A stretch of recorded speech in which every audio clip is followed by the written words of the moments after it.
welcome former world #1 7-time Grand Slam singles champion, the one, the only, the legend,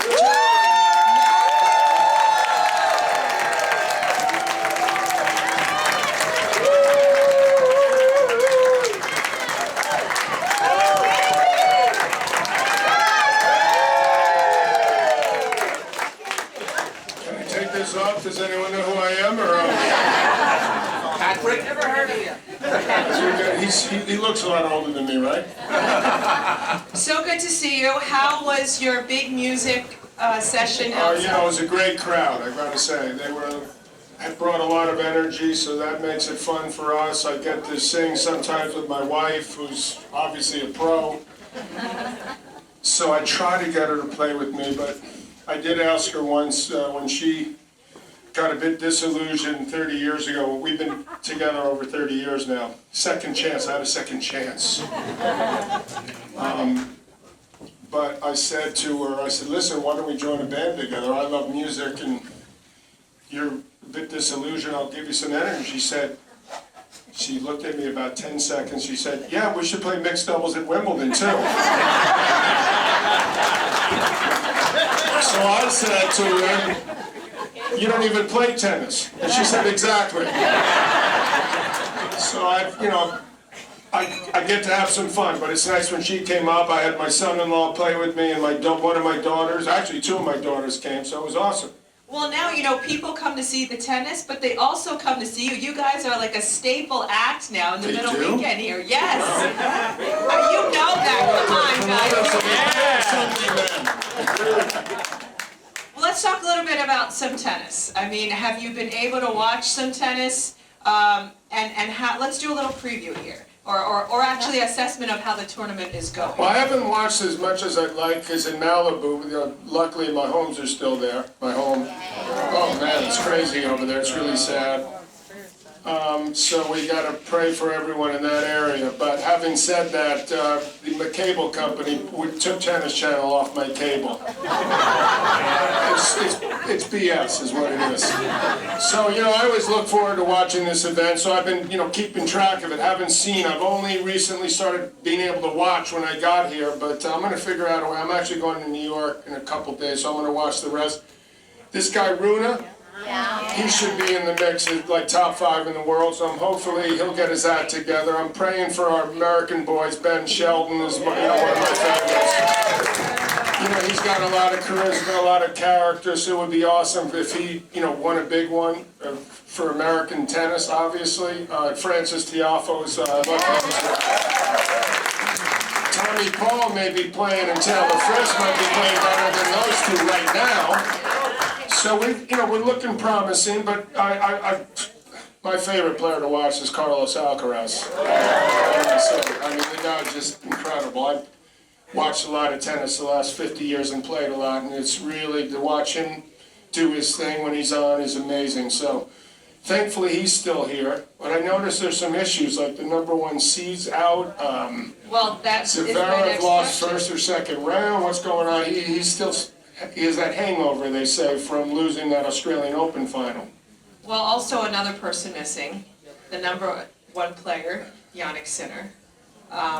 What are your thoughts? This is a safe space. No, I don't know. You know, listen. I think Sinner's a great kid. He's obviously a tremendous player. I hope that story is true. I don't know what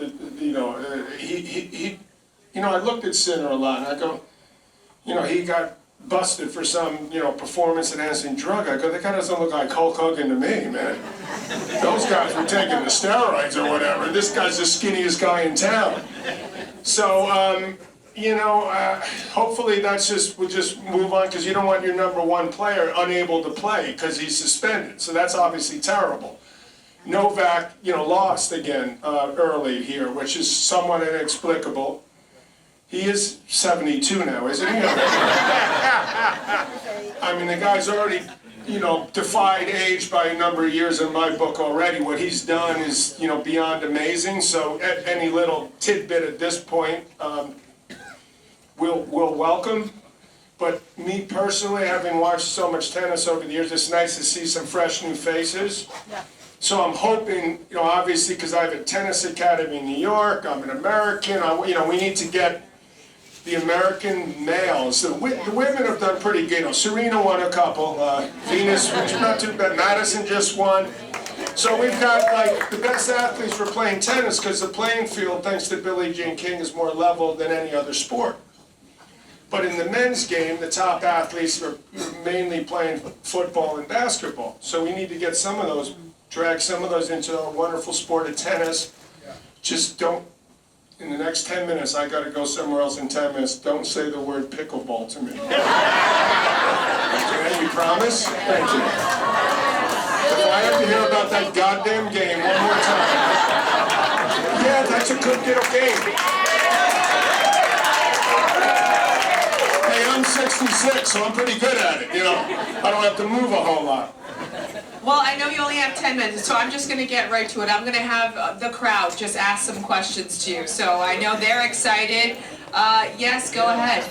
Hi, John. It's a pleasure to see you. I remember seeing you play back in the day, and I'd like to know. What day was that? In the 80s, when you had your head. The 80s, okay, I had some hair there. I still have a little, but it's, you Everyone know, can hear you. Go ahead. it's turned a different color. Who was your toughest opponent back then? My toughest opponent, my favorite opponent was Bjorn Borg. He was also very tough. So was Jimmy Connors and Ivan Lendl. Those were my three main biggest rivals. The toughest guy I ever played was Sampras. I played him at the end of my career, so I was, you know, there's this old saying in sports, the older I get, the better I used to be. And I was starting to get that in my early 30s, so I played Pete in the semis of the US Open. I was 31, he was 19. I thought, I'm gonna beat his ass. And guess who got his ass beat? Me. And the last Wimbledon I ever played was 92. I played some guy, he turned out to be, I mean, I was like, how could I lose to this guy? Andre Agassi. He's not bad either, right? But the other tough guy was Becker. I had a tough time with him. But that was also because I, you know, lost a little, dare I say, foot speed. I'm still trying to figure out why. Thank you. I think I'm almost over it, 30, 40 years later. All right, John, over here we have a nice little boy here. Okay. How old were you when you played your first tennis match? I was about 9. Yes, 9 years old. I beat someone. I saw the #1 seed. I was playing in Forest Hills where they used to play the US Open. I saw the #1 seed. I thought, this guy's horrible. I'm gonna kick his ass. So I called my parents. You know, they used to have payphones then. I go, Dad, the #1 seed is about to go down. I won 1 game. So I lived and learned. Okay.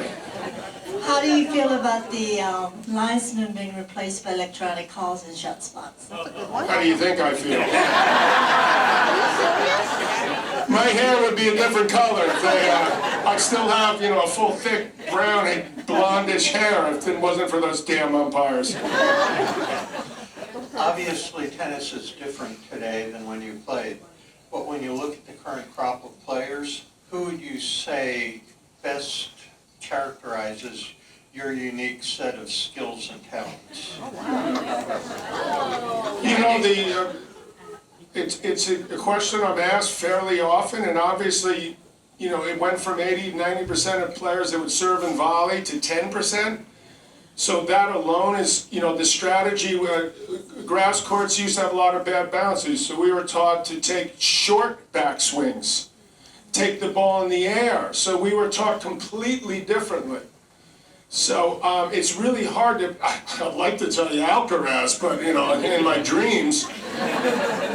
When I first saw him as a young kid, I thought this guy plays like, I would play sort of like him. Shapovalov, he's a lefty. He's a bit like a chicken with his head cut off. You know, he's got unbelievable talent, but hopefully he's starting to put it together again. But to me, it was like the way he played, the way he moved, more than sort of the way he played was probably the closest approximation. But you don't see, you know, who serves in volleys unless they're, you know, 6'10" or 6'11". Even these guys don't. You know, Riley Opelka's a friend of mine. He's a great kid. Like, you're 7 feet tall, for God's sakes. Get into net. And he serves 130, 40 miles an hour and stays back. You know, what do I know? All right, last question over here before we let John go. Mine's non-tennis related. Will there be a reboot of Never Have I Ever? Good question. I saw Mindy Kaling a few days ago. So she said, John, it was great working with you.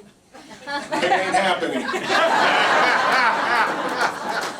But it was a fun 4 years to be part of that show. I never thought that I'd be narrating for an Indian American high school girl. So you never know. But thank you for listening. And,